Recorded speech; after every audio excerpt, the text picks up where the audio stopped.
Bonjour, je m'appelle Torge Berglind, je viens de Stryn. Aujourd'hui, c'est la deuxième étape de notre mobilisation. Merci à tous d'être venus.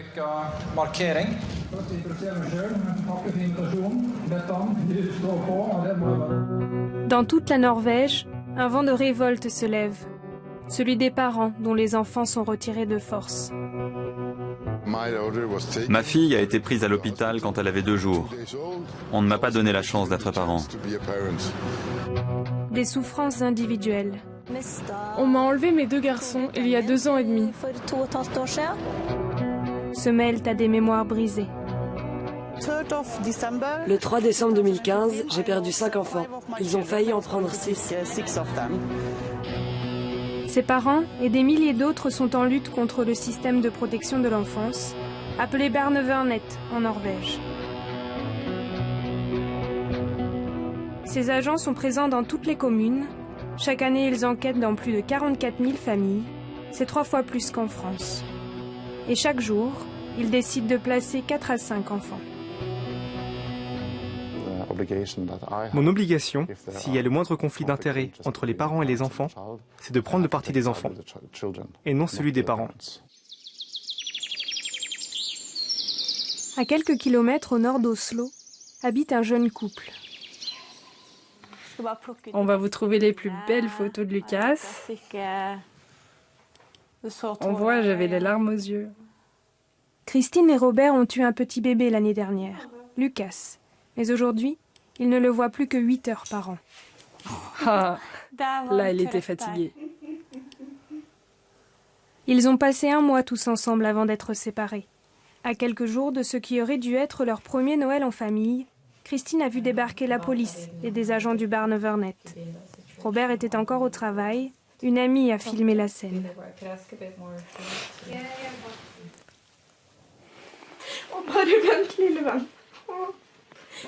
Mamma kommer aldri til å gå fra deg.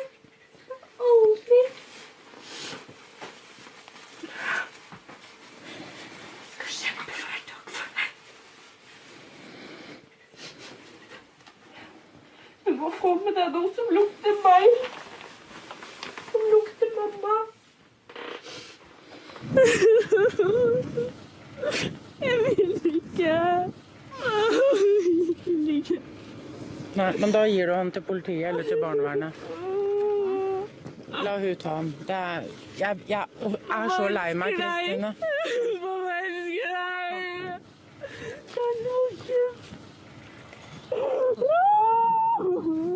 J'ai à peine eu le temps de lui dire au revoir et ça s'est arrêté là.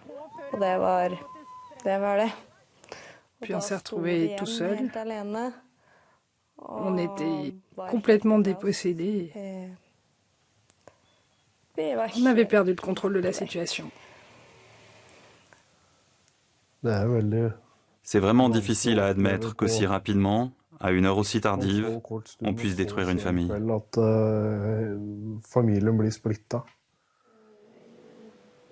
Pour légitimer son acte, le Barnevernet s'appuie sur un diagnostic d'il y a 8 ans, réalisé quand Christine était encore adolescente. Le Barnevernet dit que j'ai été diagnostiquée avec un syndrome de retard mental mineur. Mais sur ce papier, presque tout en bas, il est écrit que je ne rentre plus dans cette catégorie. Alors que pour les institutions, j'en fais encore partie. Moi, j'ai consulté 2 psychologues différents qui ont émis 2 rapports disant que je n'ai pas de retard mental.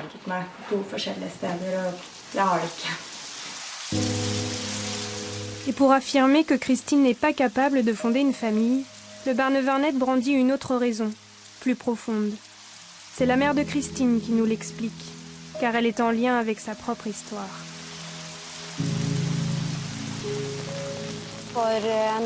Il y a quelques années, quand mes enfants étaient petits, je suis arrivée à un point où j'ai dû demander de l'aide au service de protection de l'enfance. Et en retour, ils m'ont pris mes enfants. J'ai pu garder le plus petit, mais les 2 aînés ont été retirés de la maison. Ils ont été séparés dans différents foyers d'accueil, puis dans des institutions.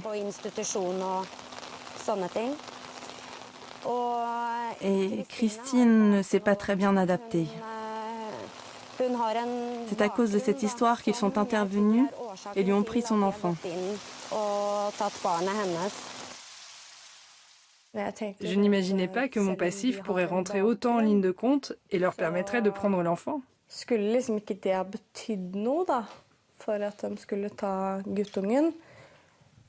Moi, j'ai pensé qu'ils allaient venir nous observer ou qu'il fallait faire quelque chose de très grave pour qu'ils viennent enlever un enfant.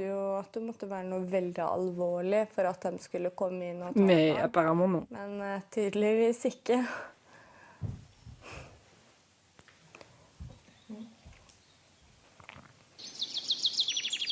Jusqu'ici, les discussions avec le Barnevernet n'ont mené à rien. Alors ce matin, 6 mois après le retrait de Lucas, Christine et Robert se lancent dans une bataille judiciaire. Je ne sais pas quelles sont nos chances. J'ai l'impression qu'on a tout préparé, que tout ceci n'est qu'une erreur. Je touche du bois pour qu'on gagne. Mais il faut être réaliste, ce n'est pas certain.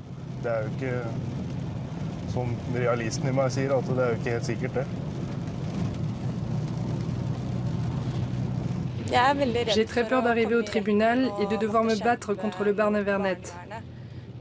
Parce que ça n'est pas si facile. Ils ont beaucoup de pouvoir et en abusent beaucoup.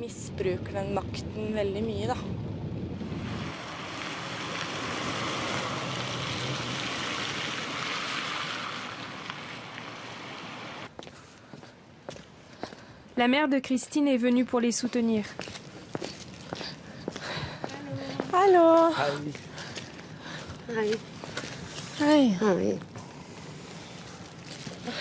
Tu es nerveuse? Oui, très. J'appréhende. Mon cœur bat à 100 à l'heure. Oui, je comprends, mais ça va bien se passer. Tiens le coup. Ouais.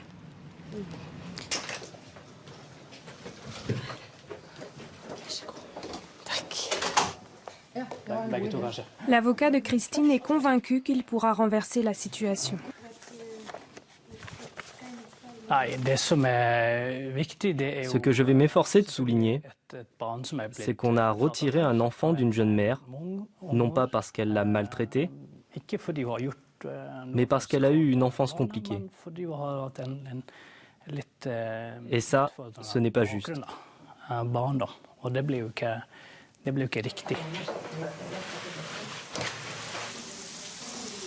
Christine est donc prise dans un cercle vicieux.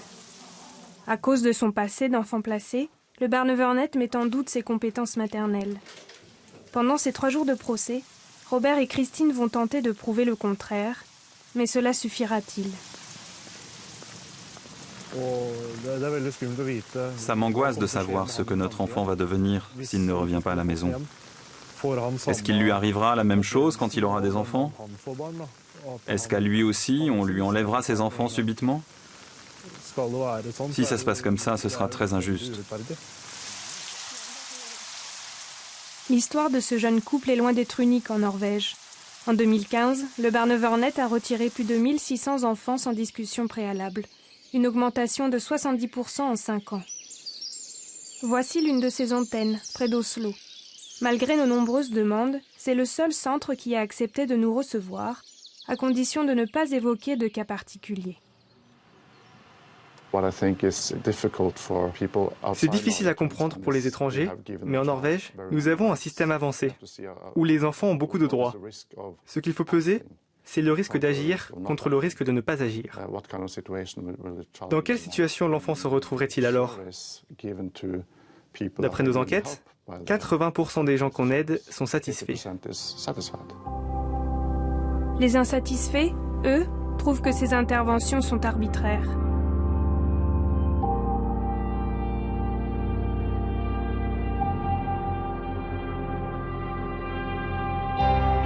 Pour Thor, par exemple, tout est parti d'une tape sur la main, un geste interdit par la loi norvégienne. En quelques minutes, il a perdu son fils et sa fille, c'était il y a 2 ans. À ce moment, j'étais en mission sur un autre continent, au Ghana. J'ai reçu un message de mon ex-femme, comme quoi il fallait que j'appelle le service de... le Barnevernet, en fait. Je les ai appelés et ils m'ont dit « Bon, nous venons tout juste d'aller chercher vos enfants à l'école. Nous voulons les interroger. » J'ai dit « Bon, d'accord, pour quelle raison ?» Votre ex-femme nous a dit qu'il lui était arrivé de donner une petite correction, comme ça. Je leur ai répondu « Alors je reviens tout de suite et je vais récupérer les enfants. » Mais ils m'ont rétorqué « Malheureusement, votre fille nous a aussi dit que vous l'aviez agrippée par l'épaule et grondée. Donc ce n'est pas la peine de venir les chercher. »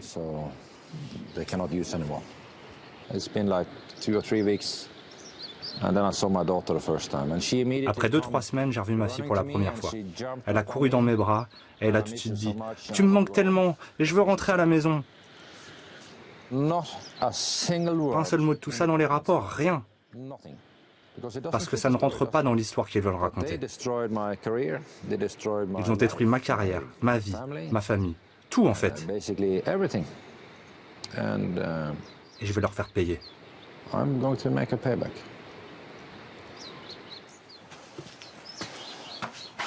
L'amertume de Thor a grandi au point qu'il a abandonné son métier de pilote d'hélicoptère. Il consacre désormais tout son temps à ce combat contre les excès du Barnevernet. Au début, beaucoup pensaient que ce serait impossible de rassembler tout le monde. Et moi, j'en ai fait mon cheval de bataille. J'ai dit, montrons au gouvernement qu'on peut faire l'impossible en se réunissant. Et j'ai organisé un rassemblement à Stryn.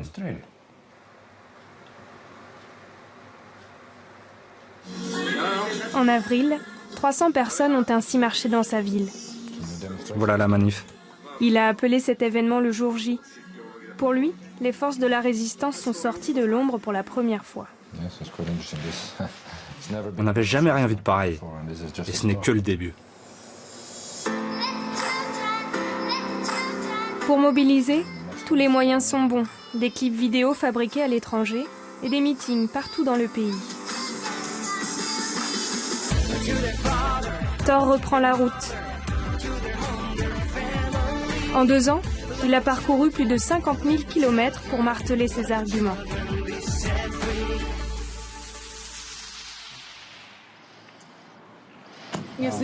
Ah, ça fait longtemps. Ouais. Je vois que tu es aussi en forme que moi. Oui, j'ai dormi 1 heure cette nuit, alors ça va. Dans quelques minutes, à Trondheim, dans l'ouest du pays, Thor va prononcer un nouveau discours. Je vais dire, réveillez-vous la Norvège. C'est une bonne façon d'appréhender les choses. Parce qu'il y a tant de personnes qui disent « Oh, ce n'est pas vrai ». Il y a toujours une bonne raison, quelque chose derrière. En fait, critiquer le système de protection de l'enfance, c'est comme critiquer la Croix-Rouge. Tout le monde croit qu'ils ne font que des bonnes choses.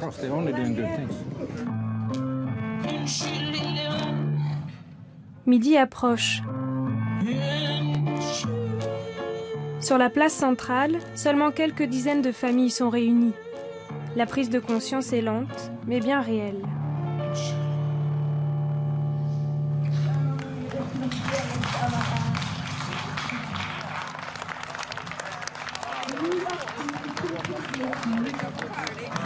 Et petit à petit, les arguments de Thor font leur chemin dans les esprits.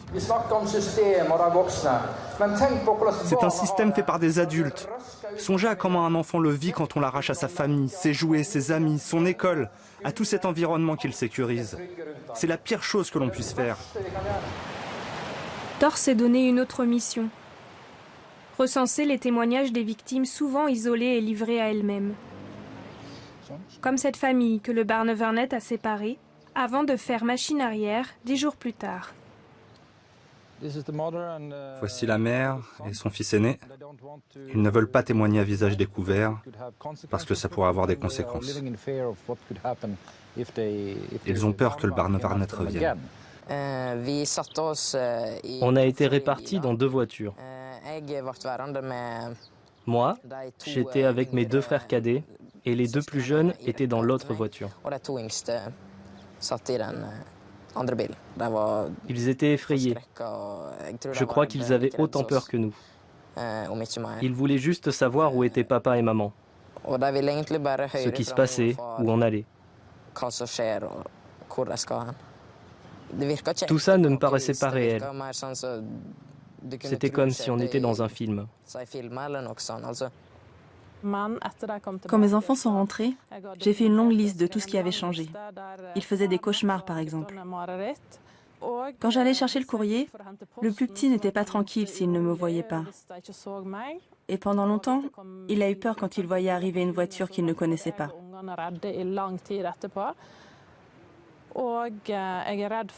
Je suis inquiète car c'est la première fois que mes enfants ont affaire aux autorités censées leur venir en aide. J'ai peur qu'ils aient perdu toute confiance en ces instances si un jour ils en ont besoin.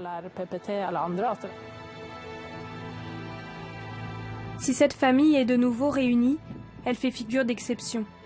Dans 90% des cas, les parents ont beau tout essayer, le Barnevernet l'emporte, laissant derrière lui son lot de traumatismes. Au Parlement, certains députés en sont bien conscients. Voici quelques dossiers impliquant le Barnevernet pour lesquels j'ai été contacté dans ma circonscription. J'en ai encore 3 ou 4 comme ça dans mon bureau chez moi.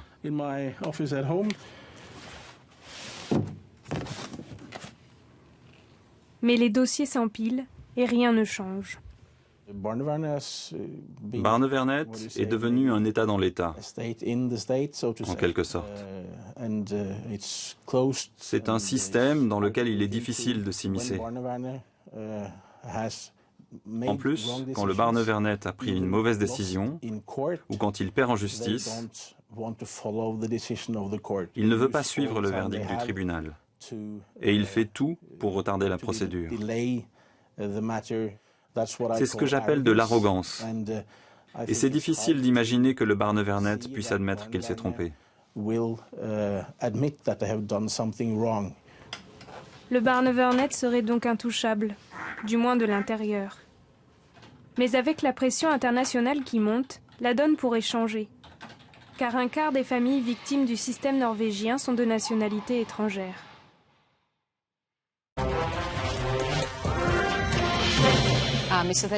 Ces images proviennent de la télévision tchèque, qui suit de très près l'affaire d'Eva Michaláková, le premier cas médiatisé à l'étranger. En mai 2011, Eva s'est vue retirer ses 2 garçons, Denis et David, alors âgés de 2 et 6 ans.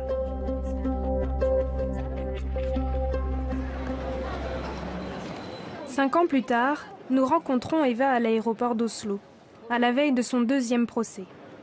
D'une minute à l'autre, elle s'apprête à retrouver son père venu de République tchèque. Je me sens stressée, nerveuse. Je suis soulagée de retrouver mon père, mais je me sens tellement sous pression à l'idée que le procès commence.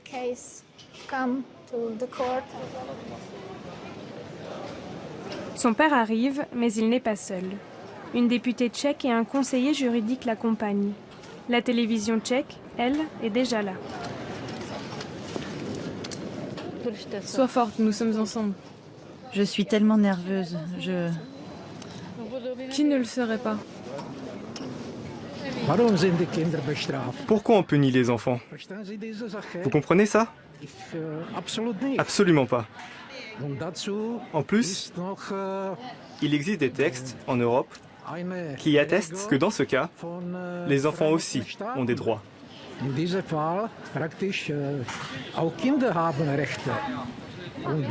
Et le Barnevernet, cette institution norvégienne, ne respecte pas le contenu de ces règles. Aujourd'hui, Eva habite loin d'Oslo, dans le nord du pays. Mais voici le quartier où elle vivait quand le Barnevernet a surgi dans sa vie. L'institution a soupçonné le père de ses enfants d'attouchement sexuel. Des affirmations toujours démenties par les médecins et la police. Eva, elle, n'a été accusée de rien. Aujourd'hui séparée de son mari, elle reste privée de ses enfants. Le tribunal est à 2 pas de son ancienne maison. L'audience n'a pas commencé, qu'Eva est déjà sollicitée par les médias tchèques. Une façon, pour elle, de répéter son plaidoyer.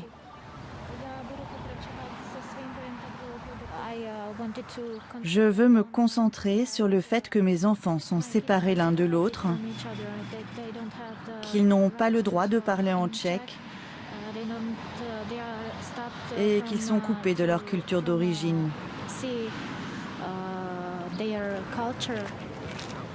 Pour faire face à cette agitation, 6 policiers sont venus garder la salle. On me prend pour une personne dangereuse, mais est-ce que je suis une meurtrière, une terroriste? Je ne sais pas. Une audience sous haute surveillance, très médiatisée. C'est une chose exceptionnelle dans les tribunaux norvégiens.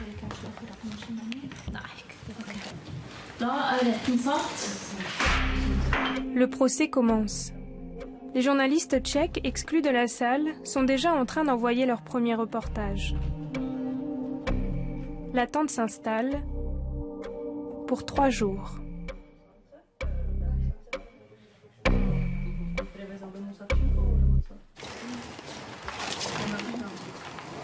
À la sortie, Eva n'a voulu parler à personne. La peur que ses enfants soient donnés à l'adoption la hante. Pour son avocate, norvégienne, cette histoire est le reflet d'un système à la dérive.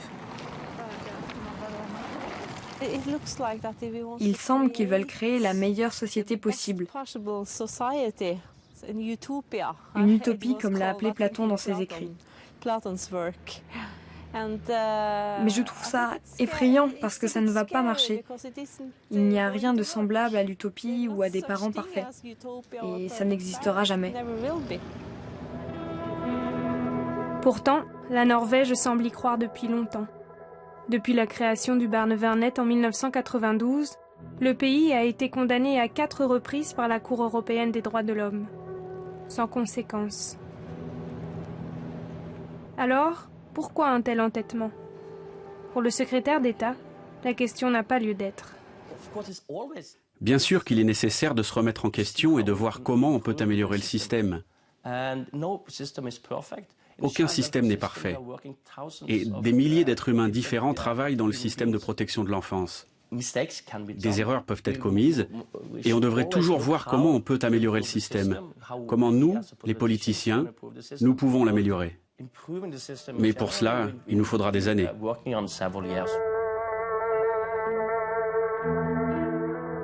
Mais des années, c'est long. Surtout quand les décisions judiciaires anéantissent la vie de centaines de familles.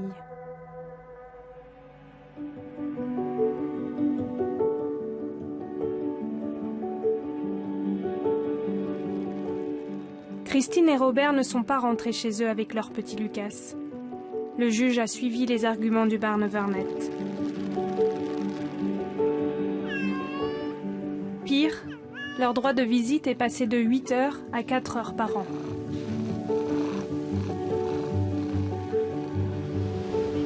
Eva, elle, a tout perdu.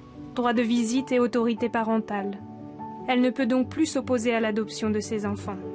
En cause, une trop grande médiatisation. Aussi, les juges craignent de perturber les enfants en les retirant de leur famille d'accueil. Mais Eva va encore lutter, jusqu'à la Cour européenne des droits de l'homme, s'il le faut. Thor a déposé un premier dossier de témoignage à la police. Lui aussi va continuer. J'ai toujours été fier de mon pays, mais ce qui se passe à présent doit cesser.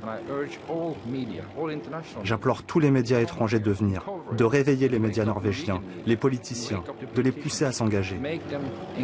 Car tout ça, c'est pour les enfants.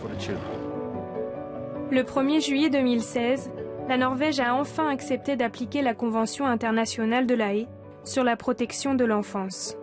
Elle ne pourra plus décider seule du destin des enfants de nationalité étrangère. Mais pour les Norvégiens, le problème reste entier.